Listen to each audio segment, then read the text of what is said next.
ஓம் சாந்தி 10/7/2026 காலை முரளி பாப்தாதா மதுபன். பரமாத்மாவின் மகா வாக்கியம். இனிமையான குழந்தைகளே, குழந்தைகளாகிய உங்களின் பையை அழியாத ஞான ரத்தினங்களால் நிரப்புவதற்காக தந்தை வந்திருக்கிறார். இந்த ஒவ்வொரு ஞான ரத்தினமும் லட்சக்கணக்கான ரூபாய்க்கு சமமாகும். கேள்வி: மறைமுகமான தானத்திற்கு ஏன் இவ்வளவு அதிகமான மகத்துவம் இருக்கிறது? பதில்: ஏனென்றால் பாபா உங்களுக்கு மறைமுகமான ஞான ரத்தினங்களை இப்போது தானமாக அளிக்கிறார். இதை உலகத்தினர் அறியவில்லை. பிறகு குழந்தைகளாகிய நீங்கள் ஞான ரத்தினங்களை தானம் செய்வதால் விஸ்வத்தின் ராஜ்ய பதவியை அடைகிறீர்கள். இதுவும் குப்தமாக இருக்கிறது. எந்த ஒரு சண்டையும் இல்லை, எந்த ஒரு வெடிகுண்டும் இல்லை, எந்த ஒரு செலவும் இல்லை. மறைமுகமாக உங்களுக்கு ராஜ்ய பதவியை தானமாக அளிக்கிறார்.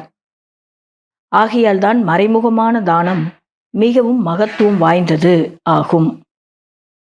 பாபா சொல்றாங்க, இது மறைமுகமான ஞான ரத்தினங்களை மறைமுகமாக பாபா நமக்கு தானமா கொடுத்துட்டு இருக்கிறாரு. பொதுவா உலகத்துல ராஜ்ய பதவியை அடையணும் அப்படின்னா சண்டை போட்டு அடைவாங்க, இல்லை பாம்ஸ் எல்லாம் போட்டு அந்த நாடு இந்த நாடு ஜெயிச்சு அடைவாங்க, இல்லை செலவு செய்து அடைவாங்க. ஆனால் இந்த மூணுமே இங்கே கிடையாது. இங்கே தந்தை மறைமுகமாக நமக்கு ஞானத்தை கொடுத்து மறைமுகமாக நமக்கு அனைத்து விஷயங்களையும் செய்துட்ருக்கிறாரு. ராஜ்ய பதவியையும் வழங்குறாரு. அதனால தான் மகத்துவம் இந்த தானத்துக்கு அதிகம். டபுள் ஓம் சாந்தி. ஒன்று சிவபாபா கூறுகிறார், ஒன்று பிரம்மா தாதா கூறுகின்றார். இருவரின் சுய தர்மமும் அமைதியாகும். இருவருமே சாந்தி தாமத்தில் வசிக்கக்கூடியவர்கள் ஆவார்கள். குழந்தைகளாகிய நீங்களும் சாந்தி தாமத்தில் வசிக்கக்கூடியவர்கள். நிராகார உலகத்தில் வசிக்கக்கூடியவர் சாக்கார தேசத்தில் நடிப்பதற்காக வந்துள்ளார். ஏனென்றால் இது நாடகம் அல்லவா? குழந்தைகளுக்கு நாடகத்தினுடைய முதல் இடை கடைசி ஞானம், மேலிருந்து கீழ் வரை உள்ள ஞானம் புத்தியில் நிறைந்துள்ளது. உயர்ந்ததிலும் உயர்ந்தவர் பகவான், அவருடன் குழந்தைகள் உள்ளனர். இந்த விஷயங்களை நன்கு புரிந்து கொள்ளுங்கள். உங்களை தவிர இந்த ஞானம் வேறு யாரிடமும் கிடையாது. இந்த இறைவனின் பள்ளிக்கூடத்தில் நீங்கள் படிக்கிறீர்கள். பகவானோ ஒரே ஒருவர்தான். 10-12 பகவான் எல்லாம் கிடையாது. பாபா நல்லா புரிய வச்சிட்டு இருக்கிறாங்க. பகவான் ஒருத்தர் தான். 10 பேர் 20 பேர் அப்படிலாம் கிடையாது. நீங்கள் நாடகத்தின் நடிகர்கள் ஆவீர்கள். மேடை நாடகத்தில் நடிப்பவர்களுக்கு அனைவருக்கும் நடிப்பு என்னென்ன இருக்கின்றது என கண்டிப்பாக தெரிந்திருக்க வேண்டும். அதுவோ சிறிய எல்லைக்குட்பட்ட நடிப்பு டிராமா. அதை பற்றி அனைவருக்கும் தெரிகிறது. நீங்களும் பார்த்து கொண்டே வந்திருக்கிறீர்கள். உலகியல் சினிமாவை பாபா சொல்லிட்டு இருக்காங்க. எப்படி வேண்டுமோ அப்படி எழுதலாம், நினைக்கலாம். சிறியதாக இருக்கிறது. ஆகையால் எப்படி வேண்டுமானாலும் அதை அமைத்து கொள்ள முடியும். அந்த எல்லைக்குட்பட்ட நாடகம் எப்படி வேண்டுமா, இருக்கிறவங்களே இல்லாத மாதிரி காமிக்கலாம், இல்லாதவங்களே இருக்கிற மாதிரி காட்டலாம். ஏன்னா அது ஒரு சிறிய நாடகம். எப்படி வேண்டுமானாலும் மாற்றி அமைக்கலாம். இது மிகவும் பெரிய எல்லையற்ற நாடகமாகும். இதை நீங்கள் சத்தியுகத்திலிருந்து கலியுகம் முடிவு வரை தெரிந்துள்ளீர்கள். இதுவோ தமோ பிரதான உலகம் என பாபா புரிய வைக்கின்றார். இந்த நாடகத்திலிருந்து யாரும் விடுபட முடியாது என நீங்கள் புரிந்துள்ளீர்கள். மனிதர்கள் துக்கத்தில் துன்பமடையும் போது பகவான் இப்படிப்பட்ட விளையாட்டை ஏன் படைத்தார் என கேட்கிறார்கள். பகவான் படைக்கவே இல்லை என்றால் உலகமே இருக்காது, எதுவுமே இருக்காது. படைப்பவர் மற்றும் படைப்பு என்று இருக்கிறது அல்லவா? அதுவும் சத்தியுகத்திலிருந்து கலியுகத்தின் கடைசி வரை விளக்கமும் இருக்கிறது. இன்னும் சிறிது நாட்களே இருக்கிறது. நீங்களும் நடைமுறையில் பார்க்கத்தான் போகிறீர்கள். முதலிலேயே காண்பிக்க மாட்டார்கள். 5000 வருடத்தில் இன்னும் சிறிது சக்கரம் இருக்கிறது. அது இப்பொழுதே காண்பிக்க முடியாது.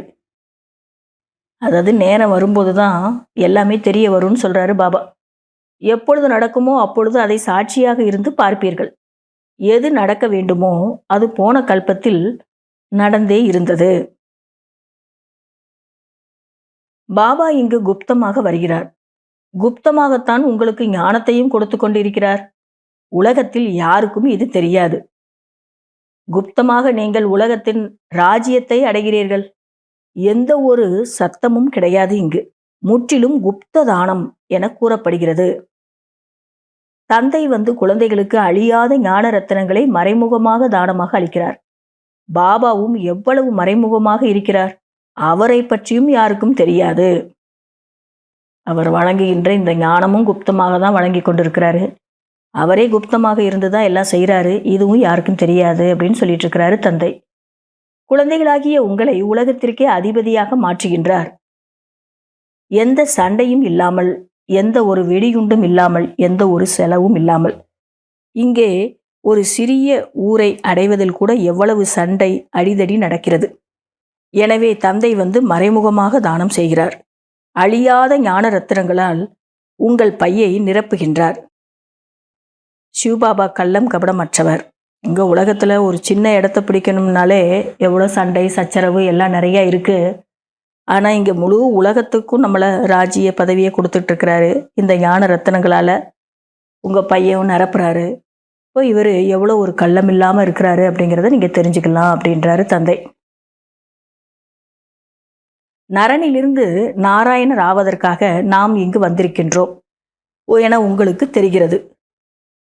அவர்களுக்கு சர்வ குணங்களும் நிறைந்தவர், 16 கலைகளிலும் நிறைந்தவர், தெய்வீக குணங்களை உடையவர்கள் என கூறப்படுகிறது. தேவதைகளுக்கு அப்படி ஒரு மகிமை இருக்கு. தெய்வீக குணம் அந்த தேவி தேவதைகளிடம் மட்டுமே இருக்கிறது. பிறகு கலைகள் குறைந்து கொண்டே வருகிறது. எப்படி முழு நிலவின் ஒளி நன்றாக இருக்கிறது, பிறகு குறைந்து கொண்டே வருகிறது. குறைந்து கொண்டே ஒரேடியாக மெல்லியதாக கோடு மட்டும் மிஞ்சுகிறது. முழுமையாக மறைவது கிடையாது. நிச்சயமாக கோடு இருக்கிறது. அதற்கு அமாவாசை என்கிறார்கள். இப்போது உங்களுடையது எல்லையற்ற விஷயமாகும். இந்த படிப்பில் பலர் தேர்ச்சி அடைவது கிடையாது. உங்களுடைய சென்டர்கள் கூட மெல்ல மெல்ல வளர்ச்சி அடைந்து கொண்டே இருக்கிறது. நேரம் நெருங்கி கொண்டே இருக்கிறது. பிறகு இவர்களிடம் என்ன இருக்கிறது என்பதை உலகத்தினர் புரிந்து கொள்வார்கள். ஒவ்வொரு நாளும் வளர்ச்சி அடைந்து கொண்டே இருக்கிறார்கள். பாபாவோ எவ்வளவு எளிதாக புரிய வைத்துக் கொண்டிருக்கிறார். இந்த அபலைகளுக்கு, அகல்யை போன்றவர்களுக்கு எந்த துன்பமும் கொடுப்பதே கிடையாது தந்தை. அவர்களையும் சீர்திருத்த வேண்டும். பாபா எங்களுக்கு எதுவுமே எழுத படிக்க தெரியாது என்று கூறுகின்றார்கள். எதுவுமே படிக்கவில்லை என்றால் மிகவும் நல்லது என பாபா கூறுகிறார். சாஸ்திரம் போன்ற எவற்றை படித்திருந்தாலும் அனைத்தையும் மறந்து விடுங்கள். நான் அதிகமாக எதையுமே உங்களுக்கு படிக்க வைக்கவில்லை. என்னை நினைவு செய்தீர்கள் என்றால் ராஜ்ய பதவி உங்களுடையது என மட்டும் கூறுகின்றேன். அவ்வளவுதான். உங்களுடைய படகு கரை சேர்ந்து விடும். பாபா எவ்வளோ நல்லா புரிய வச்சிட்டு இருக்கிறாரு. ஒரே விஷயத்தை தான் சொல்றாரு, உங்க படகு கரை சேர்ந்துடும்.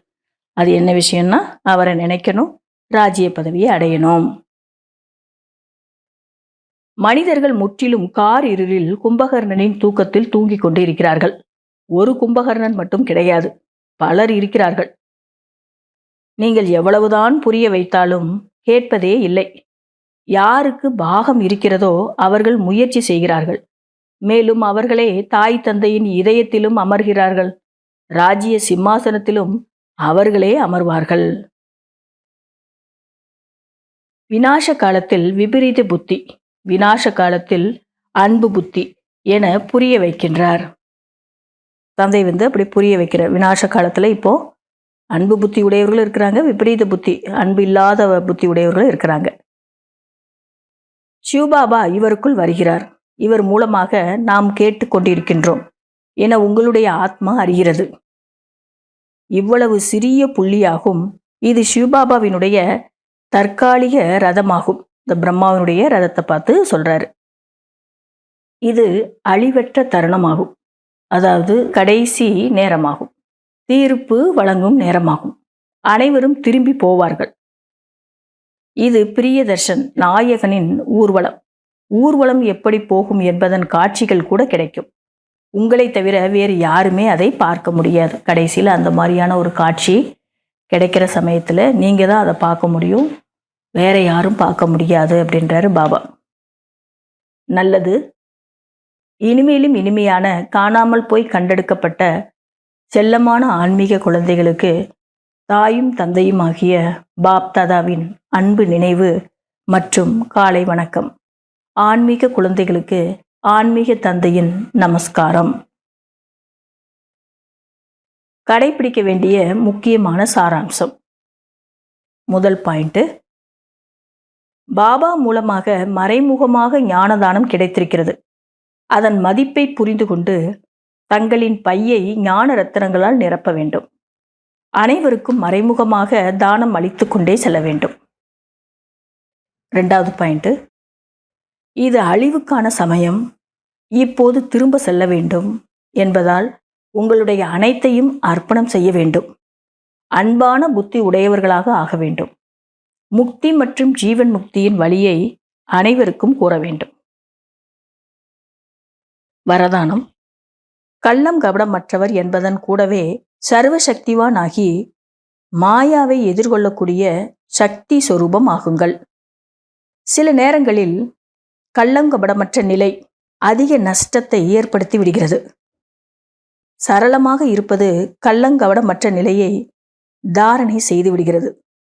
ஆனால் எதிர்கொள்ள முடியாத அளவிற்கு கள்ளங்கபடமற்றவர்களாக ஆகாதீர்கள். சரள நிலையின் கூடவே அனுசரிக்கும் மற்றும் பொறுத்து கொள்ளும் சக்தியும் தேவை. தந்தையோ கள்ளங்கபடமற்றவராக கூடவே சர்வசக்திவானாகவும் இருப்பது போன்று நீங்களும் கள்ளம் கபடமற்ற நிலையின் கூடவே சக்தி சொரூபமாக ஆகுங்கள். பிறகு மாயாவின் குண்டு உங்களை தாக்காது. மாயா எதிர்ப்பதற்கு பதிலாக நமஸ்காரம் செய்துவிடும். ஸ்லோகன். தனது உள்ளத்தின் நினைவிற்கான கொடி பறக்க வைத்தீர்கள் என்றால் பிரத்யக்ஷதா என்ற கொடி, வெளிப்பாடு என்கிற கொடி பறக்க ஆரம்பித்துவிடும். இன்றைய அவ்வக்த சமிக்கை. ஜுவாலா சொரூப ஸ்திதியில் இருந்து கொண்டு சக்திசாலி நிலையின் அனுபவம் செய்யுங்கள். விசேஷமாக நினைவு யாத்திரையை சக்திசாலியாக ஆக்குங்கள். ஞான சொரூபத்தின் அனுபவியாக இருங்கள். சிரேஷ்ட ஆத்மாக்களாகிய உங்களது சுவ விருத்தி அல்லது நன்மைக்கான விருத்தி மற்றும் சக்திசாலியான சூழ்நிலை அலைந்து கொண்டிருக்கும், தடுமாறி கொண்டிருக்கும், கூக்குரலிட்டு கொண்டிருக்கும் அநேக ஆத்மாக்களுக்கு ஆனந்தம், அமைதி மற்றும் சக்தியின் அனுபவத்தை செய்ய வைக்கும். அந்த அளவுக்கு நம்ம நினைவு யாத்திரையில் சக்திசாலியாக மாறணும். ஞான சுரூபத்திலையும் அனுபவியாக ஆகணும். நல்லது. ஓம் சாந்தி.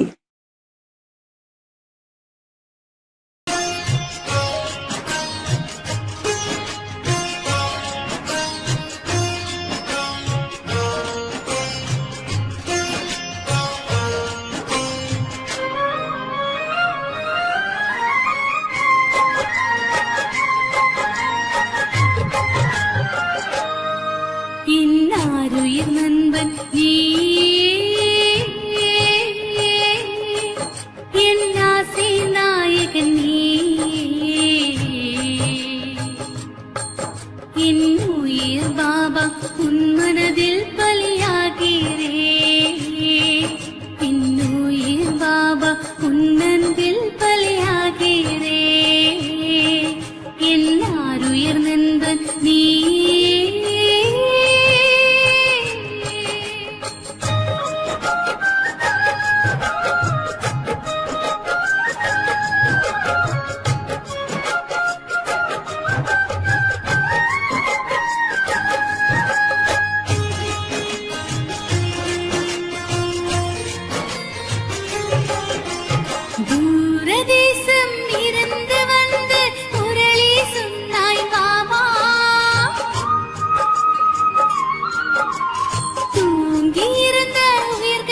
தொடங்கட்டுமே புது ஸ்வர்க்க உலகம் தொடங்கட்டுமே இன்னும் உயிர் பாபா உன் மனதில் பலியாகிறே இன்னும் உயிர் பாபா உன்னன்